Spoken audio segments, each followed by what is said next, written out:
ময়দানে এসেছেন। আমি যদি কবর জিয়ারতের উদ্দেশ্যে সফর করা না যায়, এটা মদিনা শরীফের তো কাছেই ছিল না উহুদ পাহাড়টা, অনেক দূরে উহুদ পর্বত।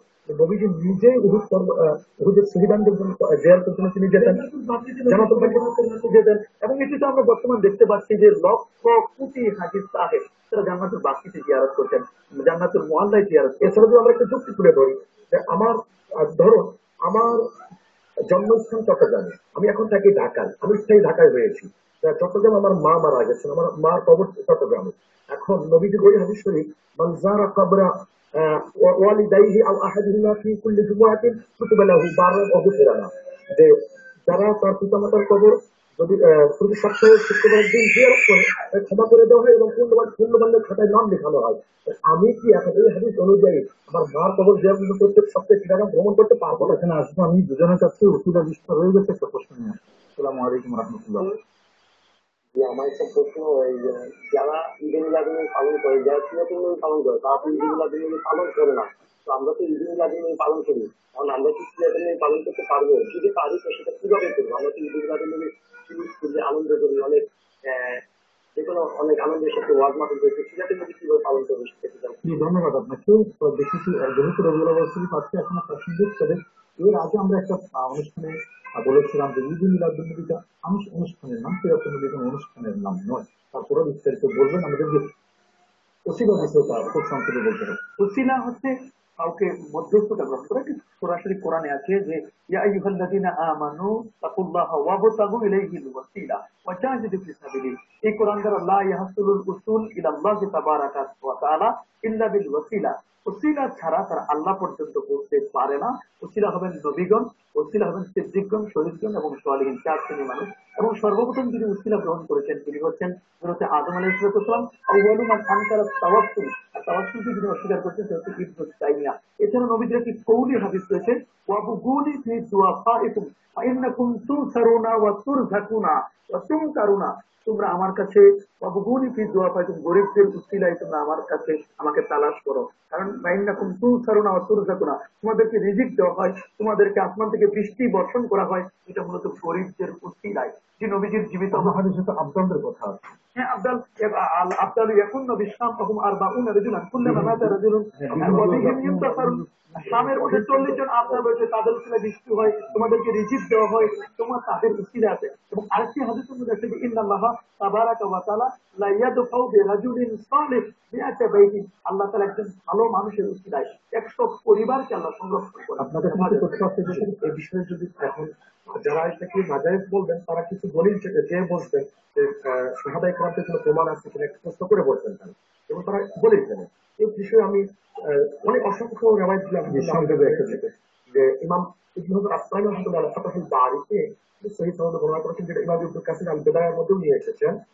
তা হচ্ছে عن مالك بن دار حاجب عمر رضي الله عنه انه قال لما فحت لما فحط الناس في زمن عمر بن الخطاب جاء رجل الى قبر النبي صلى الله عليه وسلم وقال يا رسول الله استفتي لامتك فانهم قد هلكوا। যে একজন ব্যক্তি আসলেন, তার পরিচয় যখন সাইয়েদনা বেলাল ইবনে হারিস আল মুজানি রাদিয়াল্লাহু আনহু, সাহাবী জালিল, তিনি নবীজির রওজা শরীফে এসে এসে বললেন, ইয়া রাসূলুল্লাহ, আপনার উম্মত দৃষ্টিভাবে ধ্বংস হয়ে যাচ্ছে, সুতরাং আপনি আল্লাহ তাআলার দরবারে আমাদের জন্য দোয়া করুন। সুবহানাল্লাহ, এখান থেকে আমরা পেয়ে যাচ্ছি রাসূলুল্লাহর ওসিলাতে তারা দোয়া করেছেন। তাহলে এখান থেকে তো হাদিসটি তো সহিহ বললেন আপনি। অনেকগুলো প্রশ্ন কিন্তু এখানে জবাব পাওয়া যাচ্ছে যে আল্লাহর পেয়ারা নবীর দরবারে নবীজির ইন্তেকালের পরে গিয়ে এই ধরনের দোয়া করাও যায়, সম্বোধন করা যায়, এবং আল্লাহর দরবারে কিছু চাওয়ার জন্য রসুলকে মাধ্যম করাও যায়, ওসিলা যেটা আমরা বলছিলাম। যাই হোক, আমরা সময় থাকলে এই জায়গায় আবার আসুক। তাহাজ্জুদের প্রশ্নটি এসছে তাহাজ্জুদ সময় কখন? এখন এই মুহূর্তে এখন সময় কখন? তো সময়টা তাহাজ্জুদের জন্য সেটা ওলামা ইকরাম শর্ত লিখেছেন, তা হচ্ছে যে এশার পরে একটু হইল ঘুম, একটু ঘুমের পরে। তবে এখানে আরেকটা সুযোগ ওলামা ইকরাম রেখে দিয়েছেন, যারা কর্মব্যস্ত মানুষ বা আমরা আমাদের মধ্যে গাফলতি রয়েছে, আমরা যদি এশারের নামাজ পড়ার পরে আমাদের একটু আরাম বিশ্রাম নেওয়ার পর কথার কথা যদি আমরা ওই কিছুক্ষণ পরেও আদায় করে নেই, আল্লাহ তাআলা কিন্তু আমাদের নিয়ত অনুযায়ী তাহাজ্জুদের সওয়াবটা দান করে দেবেন। আর উত্তম সময়টা হচ্ছে শেষ রাত্র, আরেকটা কথা বলেছিলেন যে অনেকটা ফজরের আজান হয়ে যায় তখন। এখন বিষয়টা হচ্ছে ফজরের আজান যদি হয়ে যায় তখন তো তাহাজ্জুদও না, এমনকি ফজরের 2 রাকাত সুন্নত ছাড়া অন্য কোনো নামাজ পড়ার সুযোগ থাকবে না। এটাই বোন আপনাকে লক্ষ্য রাখতে হবে যাতে করে ফজরের ওয়াক্তটা না এসে যায়। ফজরের ওয়াক্ত আসার আগ পর্যন্ত আপনি করে ফেলতে পারবে। এই ঈদুল মিলাদুন নবী এবং সিরাতুন নবী এটি নিয়ে আমরা বহুবার আলোচনা করেছি। ঈদে মিলাদুন নবী আসলে এটি তো মূলত আলোচনার বিষয়, নবী ইসলামের অনুষ্ঠানের বিষয়। আর সিরাত হচ্ছে আদর্শ।